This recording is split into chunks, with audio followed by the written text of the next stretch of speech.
சரிங்க. காடு லுக்காக இருக்குது. ஒரு 600 அடி 550 அடி 600 அடி ரோடு பேஸே வருங்க.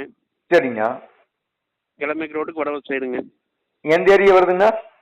வெள்ளம்பது பக்கமே தானுங்க, நந்தனப்பது பக்கமே தானுங்க. சரி சரிங்க. பூமி பிரிக்கிறக்காகுங்களாண்ணா? ஏனுங்கண்ணா? ஒவ்வொரு ஏக்கரை பிரிக்கிறக்காகுங்களா? பிரிக்கலாங்கண்ணா, அது ஒன்றும் பிரச்சனை இல்லைங்க. சரி சரி சரி சரி சரிங்க. ஒவ்வொரு ஏக்கரை கேட்குறேங்கண்ணா. வாங்கினது பிரிக்கிறக்காகுமான்னு கேட்டேங்க. இல்லை பிரிக்கலாங்கண்ணா, அதெல்லாம் பிரச்சனை இல்லைங்க. சரி எந்த கிழக்கோட்டில் தடம் போகுதுங்க. சரிங்க. பொது தடம் அதுலேருந்து நம்ம ஒரு 4 அடி விட்டோம்னா 20 அடி தடம் ஆகி அப்படியே ஒவ்வொரு ஏக்கரை பிரித்து கொடுக்கலாங்க. தமிழ் தெற்கோட நேர்ந்துங்க.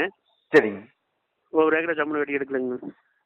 சரிங்க சரிங்க சரிங்க சரிங்க சரிங்க சரிங்கண்ணா. அப்புறம் உங்களுக்கு கண்டிப்பாக நாளைக்கு அதை வந்து பார்க்குறேங்கண்ணா. சரிங்கண்ணா. அதுவும் இன்னொரு 1.5 ஏக்கர் இருக்குதுங்க. அதுங்கண்ணா? அது நந்தனப்பள்ளியே தாங்கண்ணா. சரி சரிங்க. இப்போ இந்த 6 ஏக்கரை சொன்னதுங்கண்ணா? அது நந்தனப்பள்ளிக்கு பக்கத்துலேயே தானுங்கண்ணா. நந்தவனப்பள்ளி எந்த ஏரியாவுக்கு